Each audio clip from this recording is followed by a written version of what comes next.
Thanks for joining us for this 2012-2013 season of SportsPath. Lots of games have already taken place this year, and we are here to get you caught up on it. I'm Tim Peterson.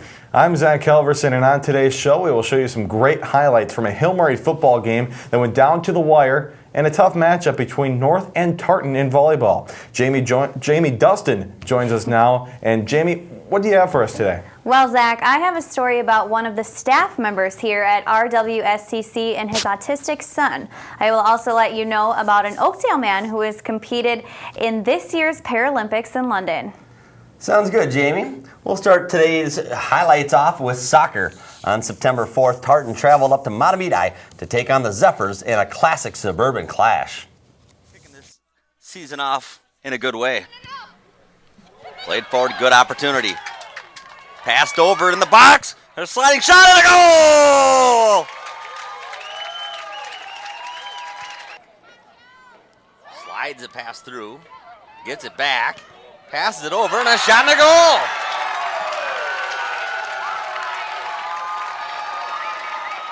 Played ahead.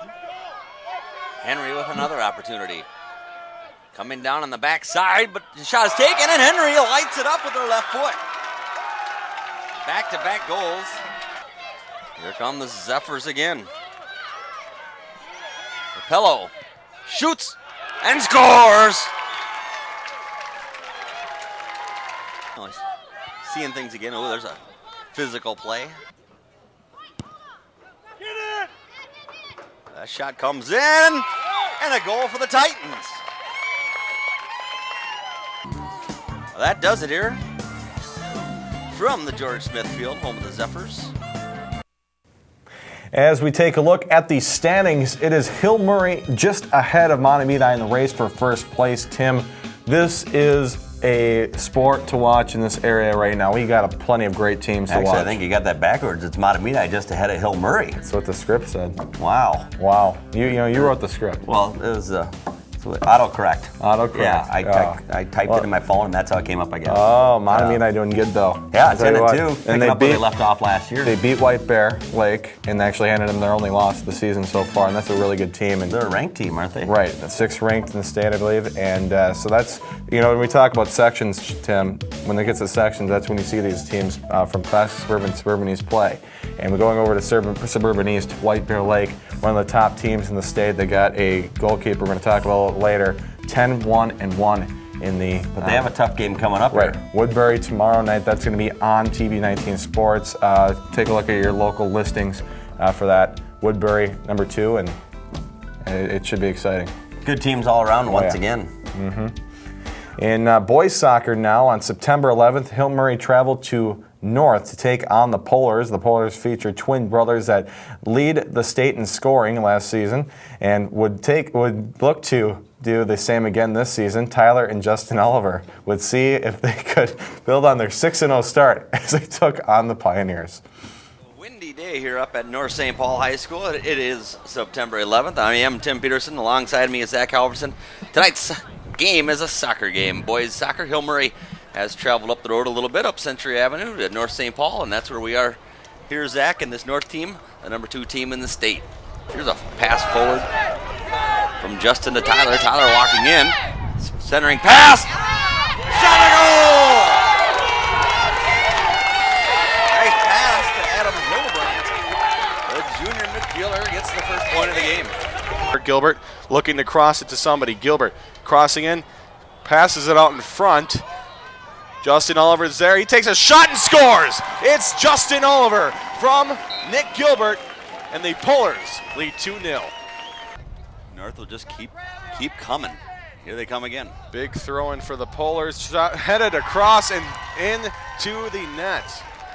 Beautiful job there out the throw-in team, including the Pioneers tonight here. Opportunity. Tyler Oliver moving in. He takes a shot, finds the back of the net, and Tyler Oliver gets a goal of his own. Goes to shake hands with his brother. So long. Be sure to check out our website at onlocationtv.org for more. Take a look at those standings now as you see North St. Paul just dominating the conference 7-0.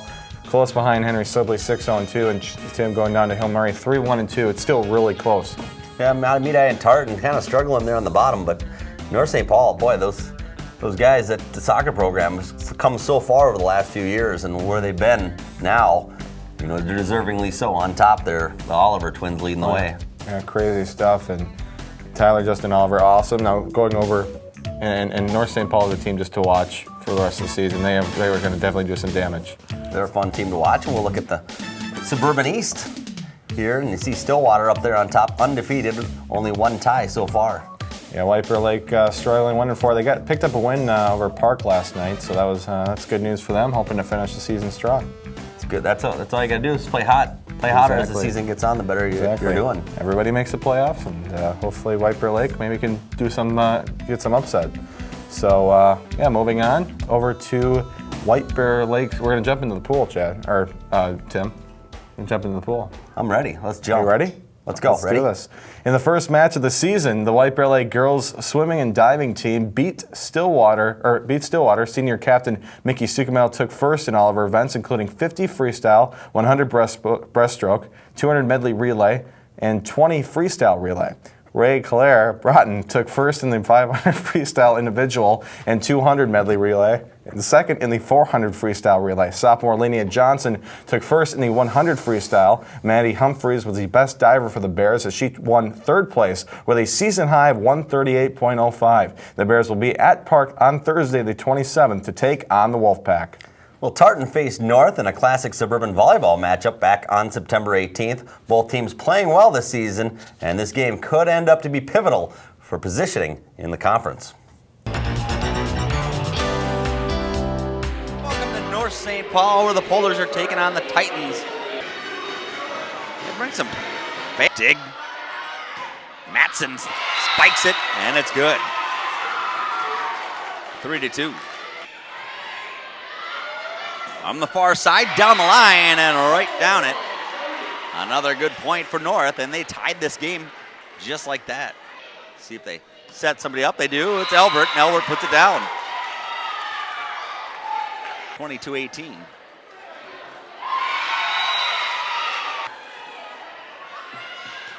Morris down the line. Beautiful shot. And this first game goes to the Tartan Titans. They win it 25-19. They win the first. You got to win 3. Matson blocked to the net. Nice block by the north side. Get it, does not. Comes near side. Jaskowski hammers it down. She'll get the point.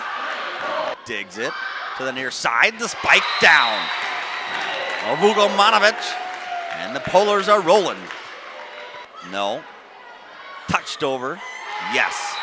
Elwanger with a nice touch. And the Polars come away with a 25-9 victory in that one. Couldn't get it down. Matson does.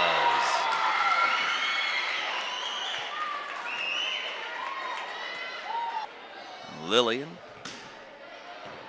with a nice serve. Put it over though. See if who they'll set up. They set up Albert. Albert puts it away.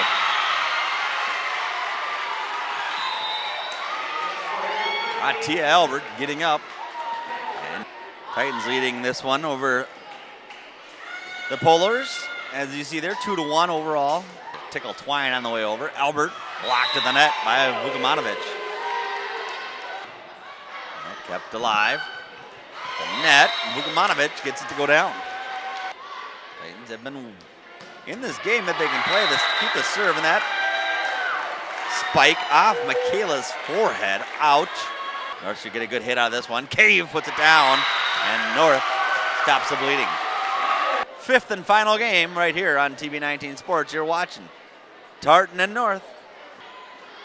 Far side, near side, hammered down by Vugomanovich.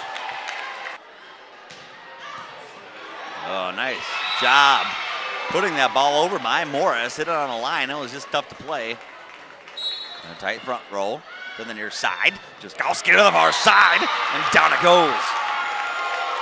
Listening in. Miller plays it up. Matson hits it over to the net. Tapped over and down. The Polars win. A hard-fought match. The Polars lost the first game, came back, won the second one. Lost the third game, came back, won the fourth one, and when it came to the fifth and deciding match, they got it. The one that matters the most. They win it 15-4 as they shut the door on their home court.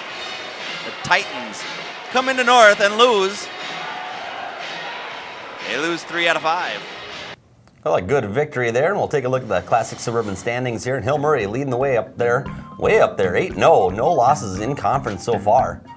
North St. Paul 6-2, Tartan 6-2, going down to Mahtomedi opposite 2-6. But Mahtomedi seems to always have some success late in the season in volleyball, so it's definitely a team to watch for. And similarly, look at their non-conference record, though. They're better than Hill Murray. They've got all their losses in that conference so far, so hurting them in those standings for the Classic Suburban so far. Yeah. Roll it over to the Suburban East standings and take a look where White Bear is, and boy, they're building this year, huh, Zach? Yeah, they're building it. You got a new head coach, Nathan Anderson, trying to get this team on track here. Obviously struggling early, but hoping to finish the season strong here. And they got a few good games coming up, so definitely check them out if you can. 3 good teams sitting on top of that conference as well, with Creighton and those other 2, and should be a good final. Yeah.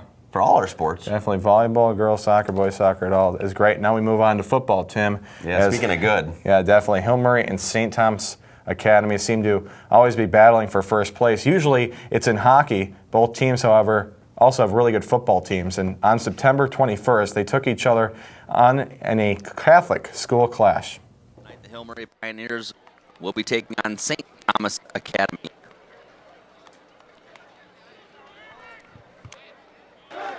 But with this offense, they might not need him. Pass, looking right, pulled down and sacked. There's the snap, ball's down, kick is up. It is definitely long enough, and it is good. St. Thomas striking first here in this first quarter as time winds down. They lead this one 3-0 over the Hill Murray Pioneers. Pick up that first down. Here's the snap. Lavelle looking to pass, rolls out right. Has some room over there, throws it up, and it's going to be picked off easily. Picked off and carried down on the far sideline. Interception made. There's a snap. And another handoff. And breaking through all the way, he's going in. Touchdown, Cadets. 25-yard touchdown run. Fake kick, roll left. And he's going to try to take it in the corner. Can he get there? Hit, and yes, he gets in. Conversion is good. Second down. Schmidt ready. Here's the snap, and the kick is up. Easily long enough, and it is good. Takes the snap, looking to pass. Throws it left side, picked off. Blockers in front, and he's in. Interception by Parker Chapman. Return for the touchdown. The second pick of the night's thrown by Lavelle. Takes a snap, fakes the give, rolls out near side, and now throws it backside. Backside pass is caught.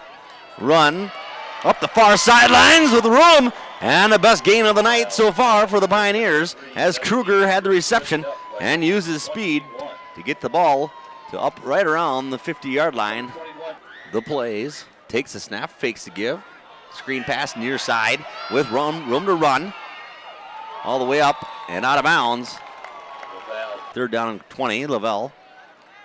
Has them spread out everywhere, looks to go near side, throws it near side, and it is caught. Close to the first down, it won't be enough. As Eric Austin with another reception. Moving, fake give. Lavelle has to get rid of it quickly and does near side, man open, first down and more. All the way down to the 29-yard line. There's the snap. Lavelle looking, he'll launch it deep. A lot of down there, can he catch up to it? He can, he's into the end zone, touchdown! Well, the one thing you don't want to do defensively is let one of the receivers get behind you here at the end of the first half, and a lot of got that, because he's got speed, and the Pioneers have their first touchdown of the night. We'll watch it again here. Passes out to Waldvogel, who made the catch. And he breaks that tackle, but as he does, right there loses the football off his knee. And the Pioneers jump on it, and they'll have the ball. Ogren comes in motion. There's a snap, fakes to give. Looking near side, throwing down the middle. Kind of a Hail Mary, and caught! Touchdown! Is he in? No, he's down. Alata once again goes up and gets it. There's a snap, fakes to give, looking for Alata, and he has it, touchdown! Well, he earned it. His second receiving touchdown of the night. And it's a 21-13 game, and Hill Murray with all the momentum. We're just about headed to the locker room. See if they kick away. Fake on the near side, enough for the first down. McManus all the way through into Pioneers territory, and another fake leads to good things for the Cadets as they get the first down on fourth down. Down, kick is up, and it is good. Here's a snap, fake the handoff. Throwing deep over the middle, caught down inside the 5 and tackled inside there to about the 3-yard line. Finnegan with the reception. And another huge passing play for the Hill Murray Pioneers. And to try the field goal, it is up, and it is long enough, and it is good. Grin goes in motion. Play action, pass down the middle, and open as a lot, and complete first down. And another big play for the Pioneers. Well, passes a lot open, touchdown Pioneers! Well, running the split again, wide open against that defense. On 3rd and 10, the Pioneers strike, and they're within 1 point of tying this game. Extra point, they fake it. Rolling out, looking for somebody. The ball throws it up, and a man is there. If he can pull it in, it looks like he does. He's got it. 2-point conversion is good. The Pioneers have taken the lead late here in the 4th quarter. What a comeback. Ball on the 30-yard line. And the Cadets are marching. Schmidt ready to kick. There's a snap. It's down. Kick is up. Snap is good. And so is the kick. The Cadets with a clutch kick have taken the lead here with 4 seconds remaining. 27-25. And a lot of the fans starting to shuffle out here. It is good to have a good clutch kicker, and Wyatt Schmidt is one of the best. So here's a look at the Classic Suburban standings after that game, and St. Thomas Academy still undefeated at the top along with South St. Paul, both undefeated overall and in the conference. Yeah, looking at that Classic Suburban, should be a tight finish with the St. Thomas Academy and South St. Paul. But Tartan just really close all together. Yeah, Tartan, at 2-2 in the conference, and overall they're the team that beat another one of the teams that beat Hill Murray in that conference. Right. So a log jam there, and North St. Paul not off to a good start yet. Not yet. But moving on to Suburban East, Tim, and you look at White Bear Lake, number 2. They got trying to get past Mounds View. They play Woodbury this Friday night, and then they actually play Mounds View a week from Friday. That should be a good game. Also, shout out to Hastings. They beat Creighton-Durham Hall, probably one of the biggest upsets you'll see all season. Creighton, always a force in football. That's for sure. So hopefully they can pull something out there. Definitely. Jamie? Well, guys, Joe Cullen, a staff member here at RWSCC, and his son Josiah, who has autism, participated in a program over the summer at Lincoln Elementary called Kids Abilities. It's a T-ball clinic for kids with various special needs. Our very own SportsPath producer Nicholas Anderson went out to catch the action. We're here at Lincoln Elementary in White Bear Lake getting ready to play some T-ball. We had a request from a parent 4 years ago. This is our 4th season. And just something for her son to do during the summer. And it came to us to form a T-ball league. And it's been just fun ever since. Families just have such a blast watching the kids, and I think the kids, get a lot out of it. They, obviously you can see they're having fun out there, and I think they get a lot of self-confidence. and it's just a great, area for them to learn how to perform without, people getting down on them or expecting too much out of them, because this way they get to, just try to do everything, learn everything about T-ball and have a great time. It's just fun. Everybody gets a chance, and I think that's what's great.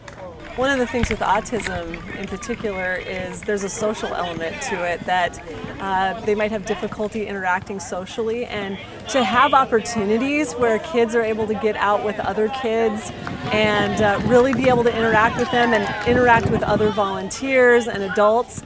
Whenever we can do that, I think that it's really pushing him to step out of his comfort zone. He's getting used to more people and more surroundings.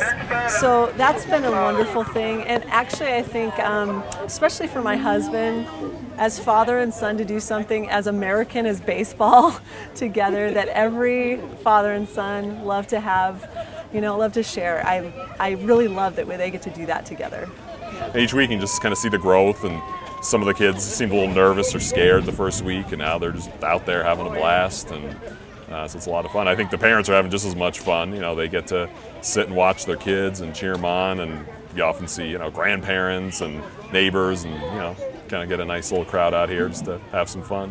I think that people should come out because it's just really fun to see the smiles on the kids' faces and just watching them run the bases, and they're so proud of themselves, and we're all proud of them, and it is fun. It's a fun summer thing to do. Cool. What it's meant for our family especially is, our son has autism, and some people don't even exactly know what that means, but he just has some difficulties with some different sensory issues. He doesn't have a lot of speech, and he's really pretty gifted physically, very active child. But sometimes for kids with autism or some of the other disorders here, it can be, tough to follow directions and things like that. But here, everyone's just so patient and wants everyone to succeed that it's not a big deal if it takes somebody a little while to run down to first base. Nobody's holding anybody else up. So, I think that's what's really neat. And I know we're just extremely thankful for an organization like Kids Abilities to offer something like this. I never knew it existed until last year, and we've been so excited to have our first summer of playing T-ball, and I hope we can do it for many years to come. 1, 2, 3 strikes, you're out at the old ball game. Congratulations to White Bear Lake goalkeeper Tara Hobbs, who committed to the University of Minnesota recently. Be sure to check out TV19 Sports in the coming days, as we will cover her game as the Bears host the Woodbury Royals Thursday, the 27th. Was asked nearly 28 years ago to provide the seed money to start a tennis tournament as a means to raise money to research into childhood cancer. The tournament is now considered one of the premier tournaments for mixed doubles in the upper Midwest. Well, this is the 27th annual Pine Tree Apple Tennis Classic. We are here today at Lifetime Fitness, White Bear Lake, and it's a beautiful day. You can see the sunshine, the food is being cooked, the tennis is being played. And what happens is we have a fantastic bunch of volunteers who everybody does their part to make the tournament run. Again, we have the food tent, we have the tennis players, we have merchandise, there's a kids area, and of course there's a whole research and the doctor side of it, the hospital side of it, that is a huge part of what Pine Tree is all about. Tell you, to me, it's one of the most emotional things every day that I come to work and see these kids, and every day that I see them fight the nausea and the hardship they go through, and the mouth sore and all these terrible things, but they still are happy, fun, and also love to run around and play sports. This is phenomenal to me. And I can't tell you how great this is, and it's all, again, it's all due to the work that is being done here. There's nobody else that contributes so much to that unique thing in this group at Pine Tree Apple Tennis Classic. There's nobody that does that. Just everything they've done. I mean, I can't say enough about the money going towards specifically children's cancer research. I mean, the steps that have grown since it started 26 years ago to now, all the developments and how they're able to treat cancers that they weren't able to treat before. I mean, it means a lot to us, and it's been great. The biggest thing as a family is you've got to stay together as a family, pulling closer together as a family, and you know, that it's easy to let something like what we're going through and what Nevaeh is going through pull you apart or pull us apart as a family. So the thing that's helped us the most is we've gotten tighter as a unit and just become more aware of how fragile things are in life, and that we don't take it for granted. Over the past 27 years, we've raised over $4 million for children's cancer research at children's hospitals. This kind of research that we do would never have been funded by anybody else in the world. We've tried, trust me, we've tried many times, and would never have been supported by anybody had it not been for this group. I have to thank all the volunteers because they're a phenomenal group of people. They make this happen. And of course, we have to thank Lifetime Fitness for sponsoring this event. It's been here for years and years now. And the Jacobson family, Pine Tree Apple Orchard, and the Jacobson family are one of the major sponsors of Pine Tree and have been for years. This would not happen without them. And the Jacobson's family have been so generous with us. And it's just, words cannot even describe it. If you were wondering who the winners were on the court, taking first in the open division, which is open to all ages, are Caitlin Burke and Ishay Hadesh. In the Masters division, which consists of men aged 40 and over and women aged 35 and over, it was Danny Young and Jeff Young. And in the Grand Masters division, which is for men aged 50 and over and women aged 40 and over, Susan Rudd and Dan Shannon took home first place. But we all know that the real winners are the doctors, scientists, researchers, families, and children fighting for a cure. For all of us here at TV19 Sports, thanks for watching.